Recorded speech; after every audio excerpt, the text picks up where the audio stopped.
Have you ever thought about why the smartest people often choose to show quiet strength? 10 things that show that quiet is the height of contempt.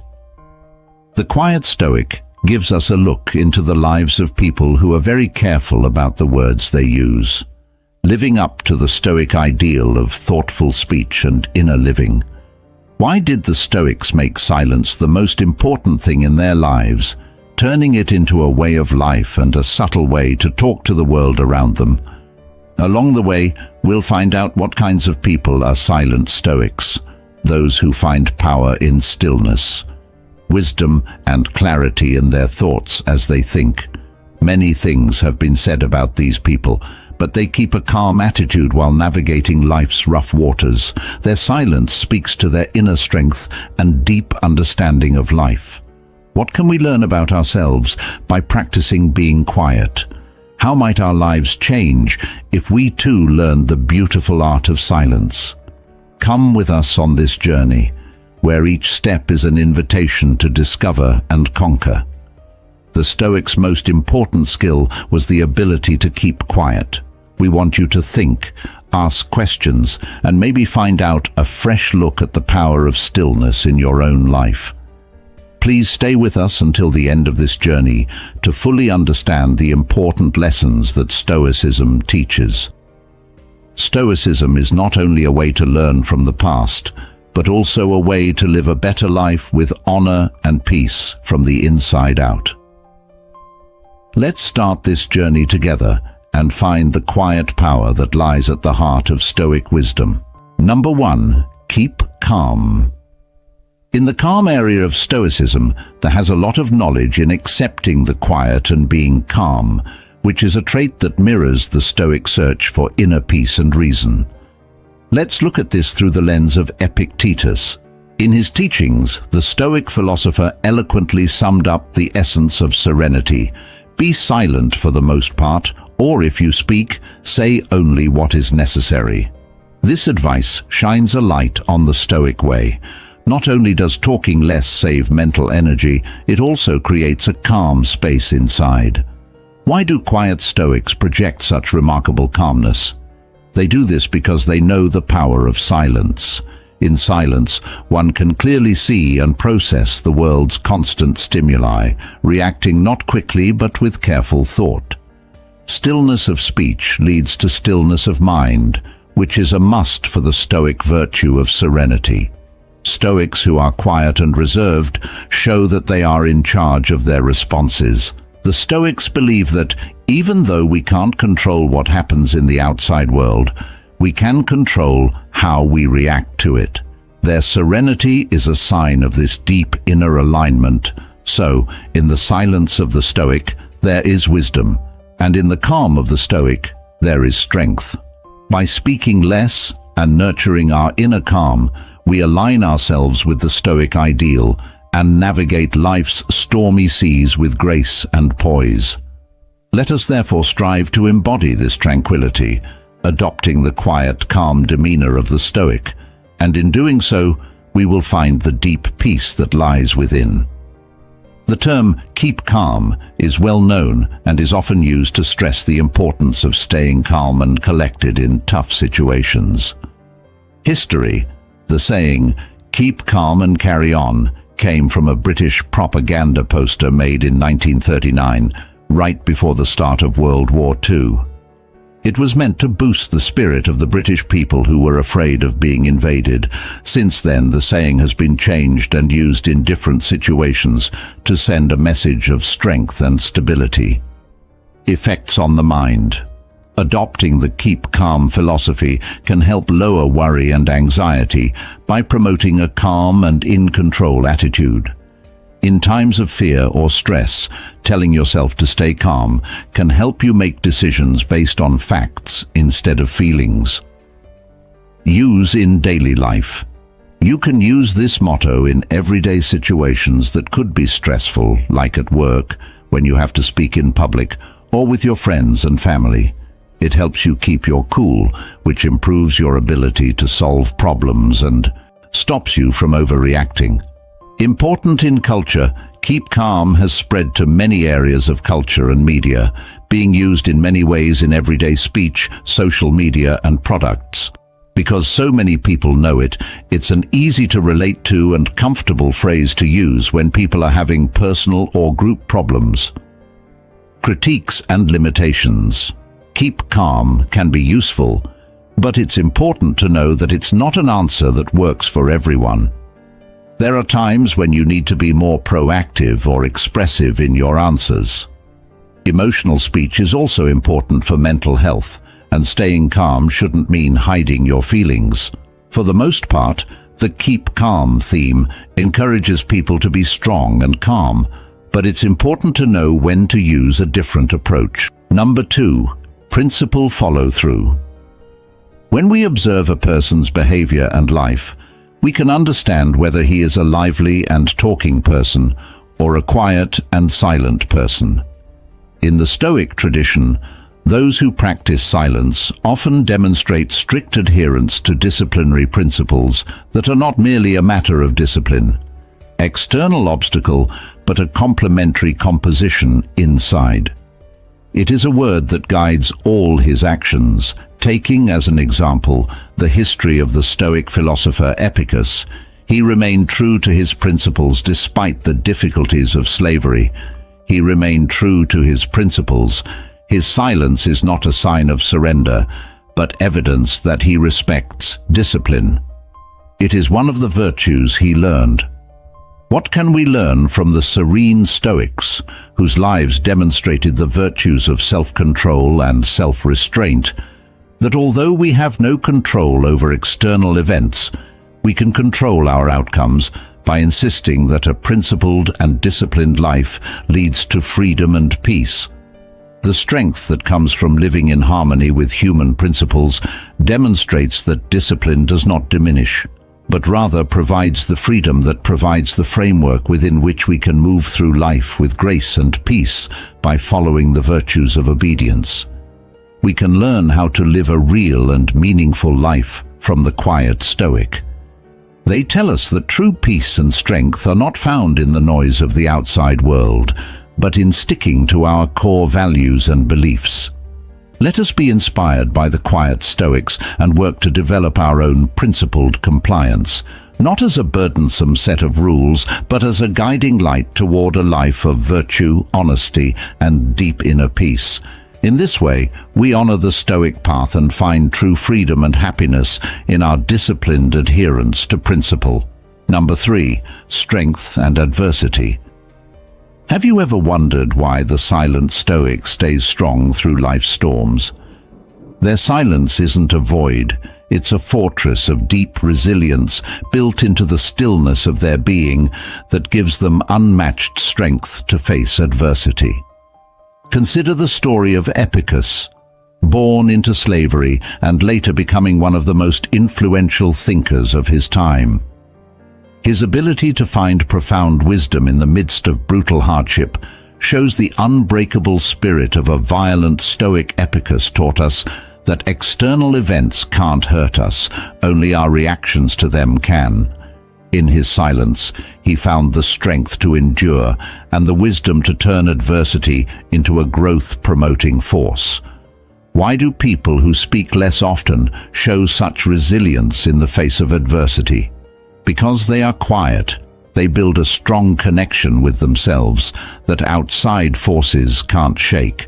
They learn in the stillness of their reflection that they have the power to choose how to deal with life's challenges, a realization that fills them with unbreakable resilience. Let us be inspired by the silent Stoic and use the power of silence to strengthen our resilience when we face problems. Remember the silent strength of Epictetus and ask yourself how you can use this challenge as a chance to grow. By adopting the Stoic practice of speaking less and reflecting more, we can find a source of resilience within ourselves that gives us the strength to handle life's challenges. Not only with patience, but also with the style and knowledge of a real Stoic. Understanding adversity. Adversity is when we face things that are hard or unpleasant and put our mental, emotional, or physical health to the test. It can come in many ways, such as loss of a loved one, money problems, health crises, and problems in society.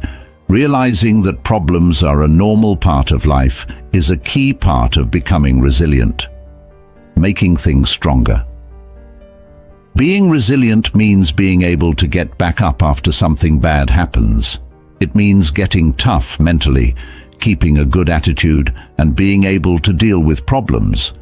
Mindfulness, asking for help from family and friends, and learning from mistakes are all things that can help you become more resilient.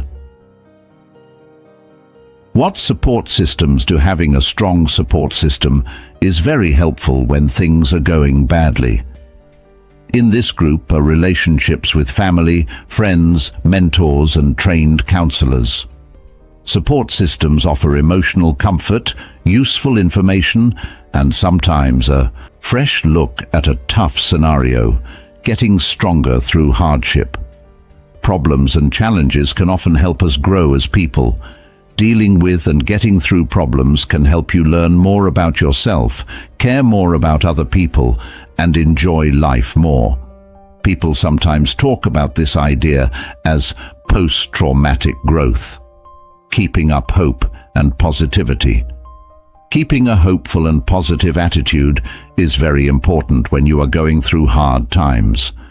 Being positive can help you deal with stress and come up with better answers. Setting small goals that you can reach, being grateful, and thinking about the future are all things that can help you keep a good attitude. In order to get through hard times well, this lesson stresses how important it is to recognize problems, build resilience, get help, learn from them, and keep a good attitude.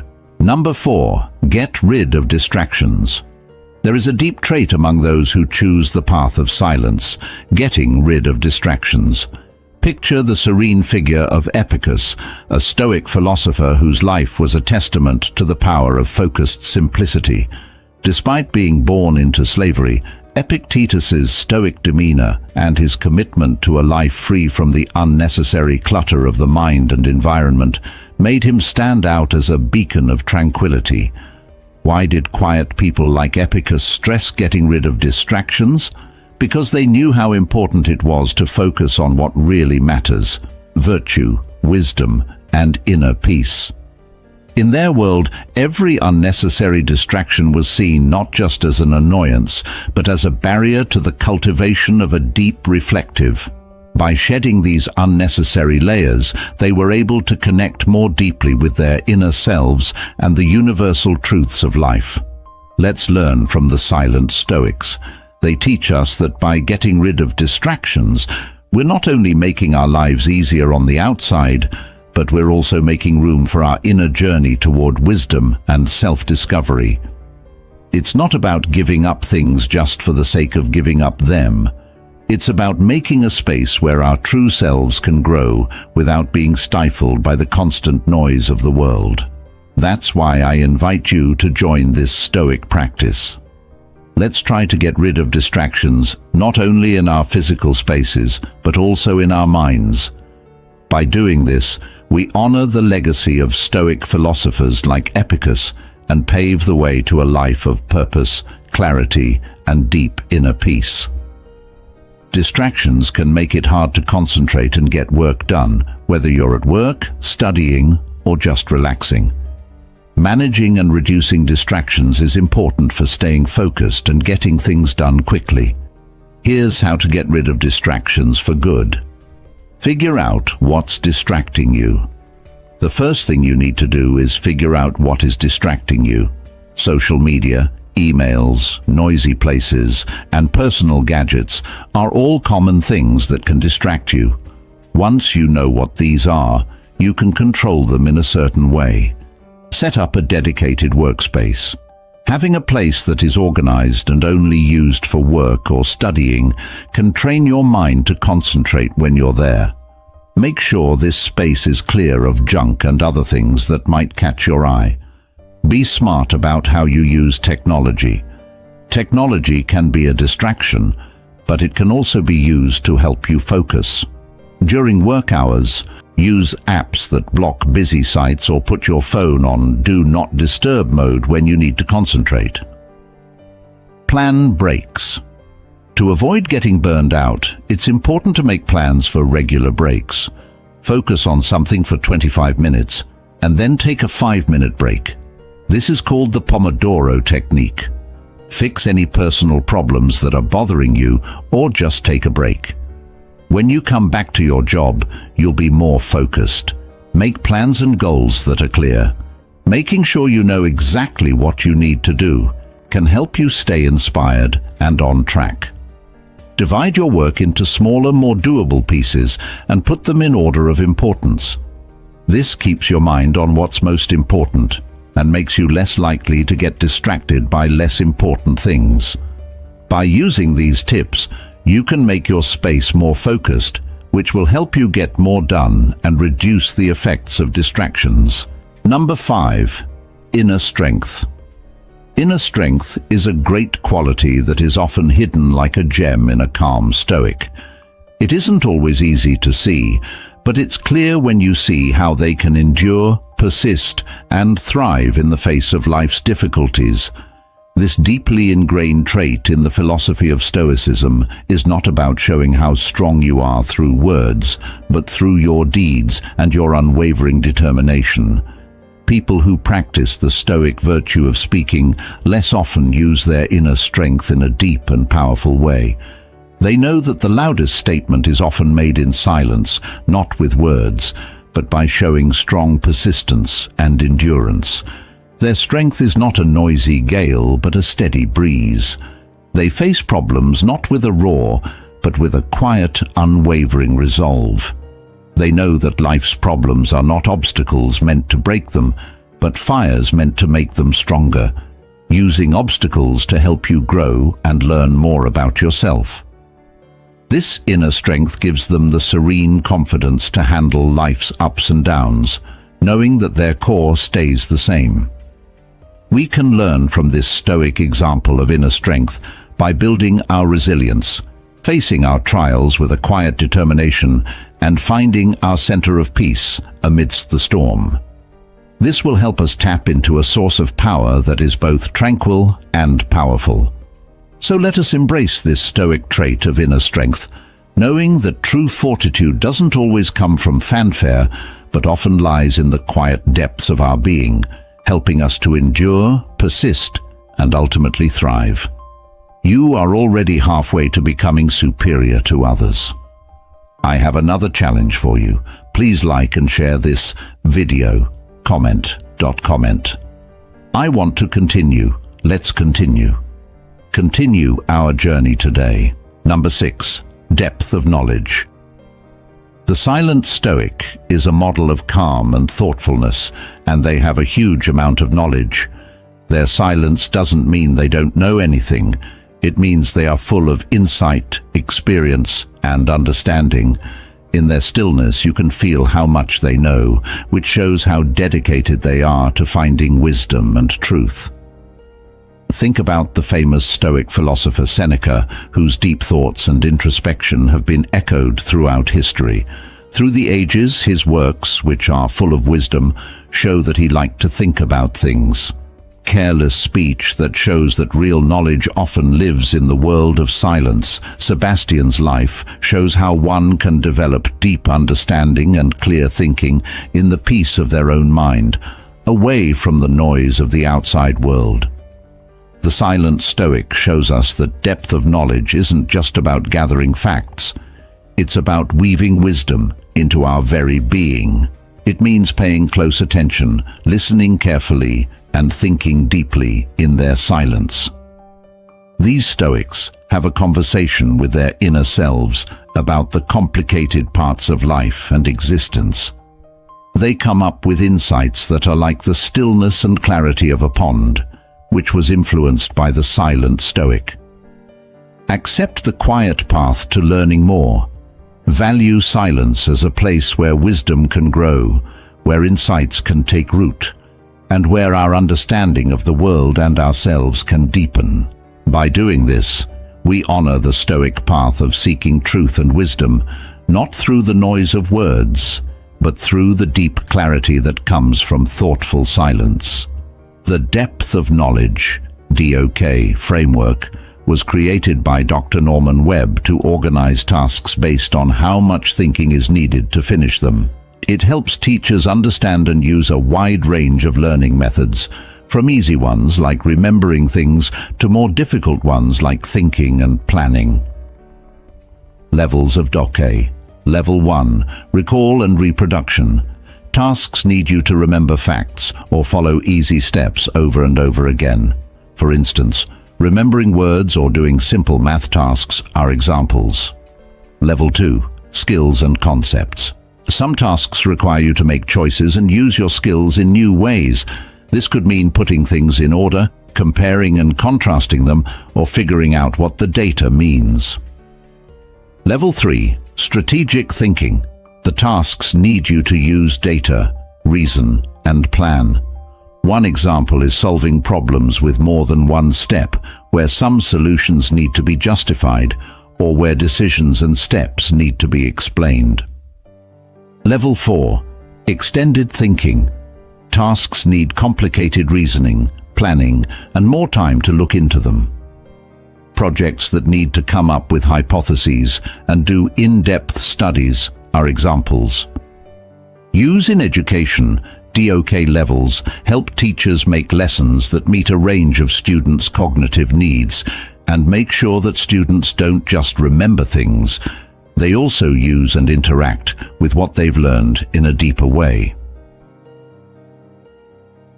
Aligning assessments. When teachers match assessments with the right DOK levels, they can get a better idea of how much their students understand and how well they can do tasks that vary in difficulty. This alignment makes it easier to make tests that test students' higher-order thought skills. Strategies for teaching. DOK levels can be used to build on previous lessons, starting with simple concepts and progressing to more difficult ones. This steady rise in difficulty helps students build their confidence and skills over time. Problems and restrictions. DOK is a good way to think about how hard a job is, but it doesn't look at all parts of learning, like how interested or emotionally involved a student is in the material, or how the situation affects them. To give students a more complete education, teachers are told to combine DOK with other educational ideas and frameworks. By making sure that tasks and tests cover a range of cognitive demands, the depth of knowledge framework can help teachers and students do their jobs better. This is because it helps students learn and understand things more deeply. Number 7. Non-judgment. In the quiet reflection of Stoicism, there is a deep quality that people who choose their words carefully, they don't judge. Through their stillness and awareness, Stoics accept that everyone has their own unique path filled with trials and lessons. This acceptance is not based on indifference, but on a deep understanding of our shared human condition. For example, Marcus Aurelius was a Stoic philosopher and Roman emperor who, despite his power, practiced non-judgment fervently. He often wrote in his meditations about seeing others with compassion and understanding, knowing that, like him, they were doing what they thought was right based on their own nature and knowledge. This view gave him the ability to approach others with understanding and patience instead of condemnation or judgment. What can we learn from this Stoic trait of not passing judgment? Not judging others frees us from constantly judging and reacting to their actions, which makes us more humble and encourages us to treat others with the same kindness and understanding that we would want for ourselves.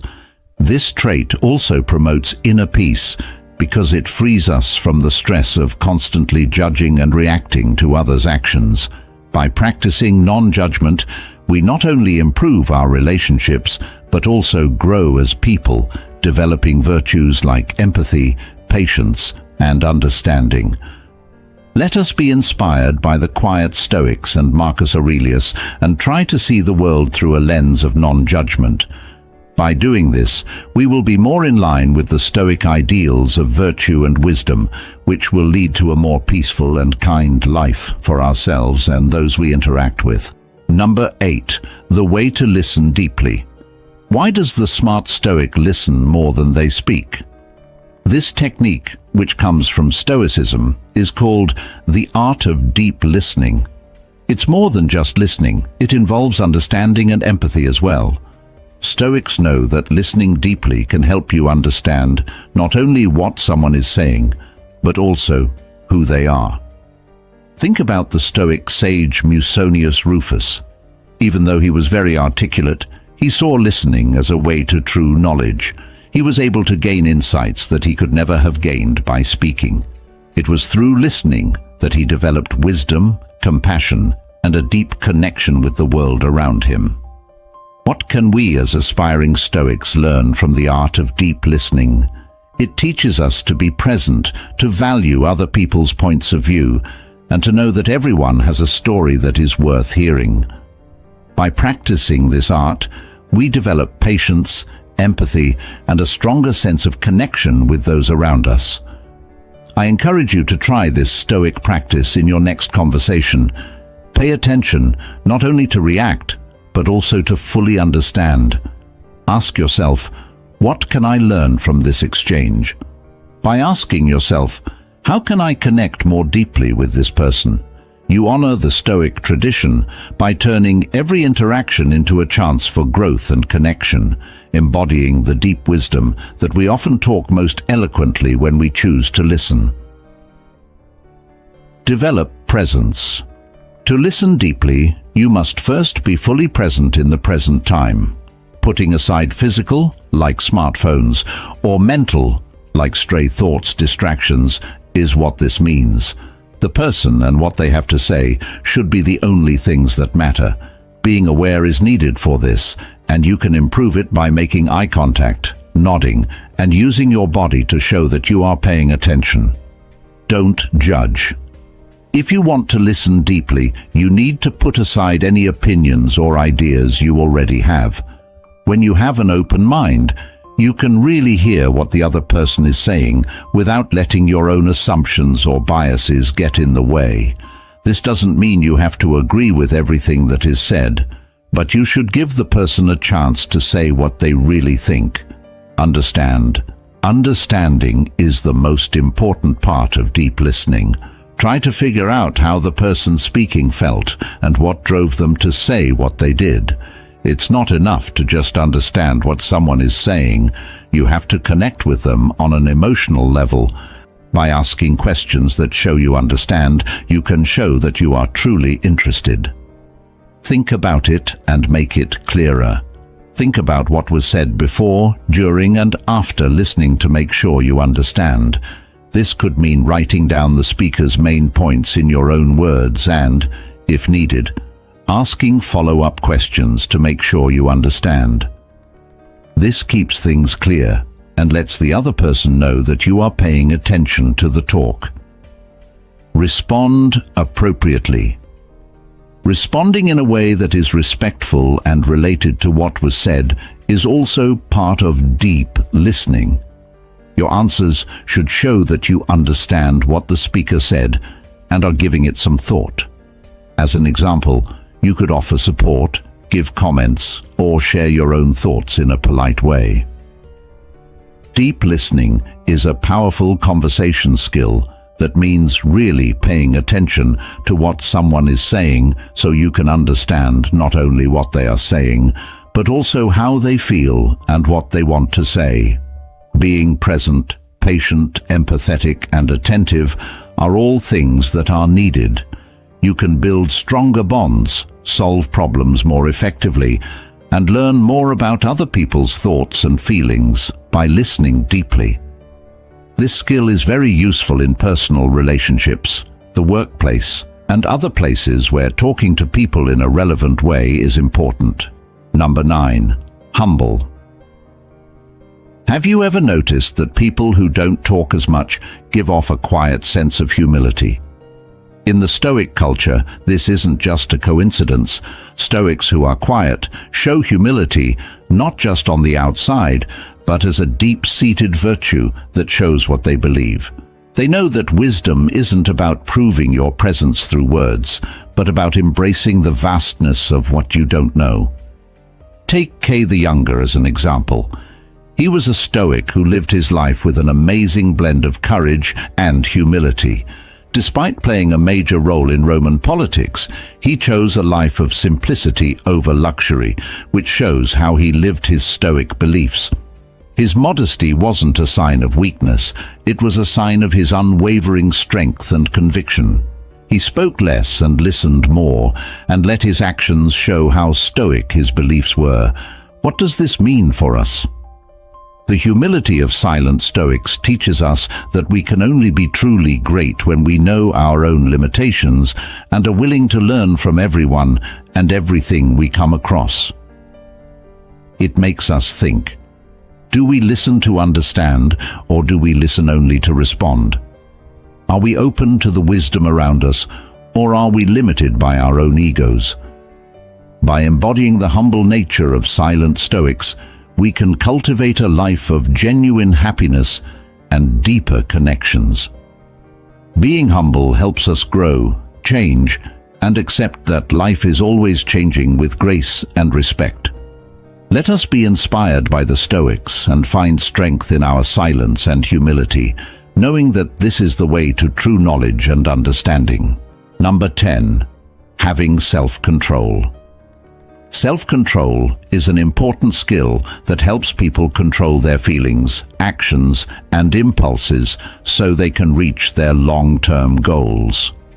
It's important in many areas of life, such as personal relationships, school and work, and your mental health in general. Understand the triggers. To start, figure out what feelings, events, or people make you act without thinking. You can control yourself if you are aware of it. Knowing what makes you act on impulse can help you get ready for these situations and maybe even avoid them. Create coping strategies. Once you know what sets you off, come up with good ways to handle them. One way to do this is to take deep breaths, go for a walk, or talk positively to yourself. Mindfulness and meditation are two other techniques that can help you stay calm and in control. Be clear about your goals and limits. Make sure your goals are clear and attainable. This will help you stay on track and complete your tasks. Setting clear limits on what is and isn't okay to do will help you stay self-disciplined. Learn to delay gratification. Learn to hold out for a better prize. Being able to avoid the urge to get a reward right away and wait for one later is called delayed gratification. Set small goals for yourself to practice this, like saving money for a big buy instead of spending it right away. When you need help, ask for it. You don't have to work on your self-control by yourself. Help, advice, and responsibility can come from friends, family, or professionals. Talking about problems with other people can sometimes give you new ideas and ways to solve them. It's not enough to just deny yourself pleasures or fight temptations. You also have to be aware of how you're reacting to your feelings and wants and control them. Controlling yourself well can help you live a healthier and more happy life. They can handle disagreements better, control harmful or impulsive urges, and keep their eyes on long-term goals. Self-control is a skill that can be learned and improved over time with practice and care. It is a key factor in both personal and professional success. Stoic silence isn't just not saying anything. It's a deliberate practice that shows they have control over themselves. Stoic people know that every word they speak has meaning, so they exercise self-control by choosing their words carefully.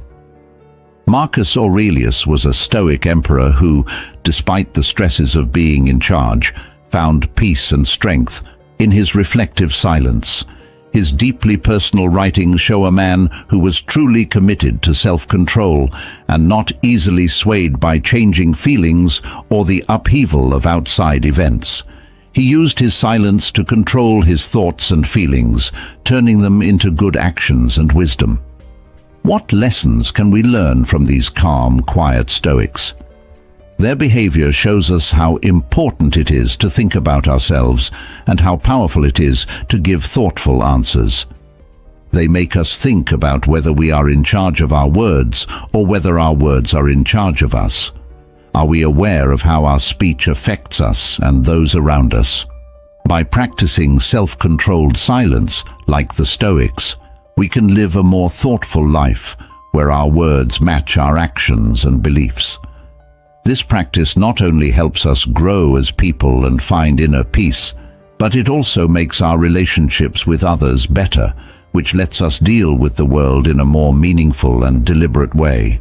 We recently learned about the 10 traits of a quiet Stoic. As we end this meaningful journey today, let us carry with us the deep insights we've gained. The quiet Stoics' deep reservoirs of silence teach us that true wisdom often speaks in hushed tones. Their traits, which are a mix of introspection, resilience, and discernment, guide us toward a more measured and meaningful existence. May we all find the strength to embrace a bit of Stoic silence in our lives and find not only peace, but also a wellspring of enduring wisdom in its depths. Thank you for joining us on this journey into the heart of Stoic contemplation. Leave a message with your thoughts, and don't forget to tell everyone you know about these important ideas. Also, don't forget to subscribe to the channel so you don't miss any future videos we share. We'll see you in the next video.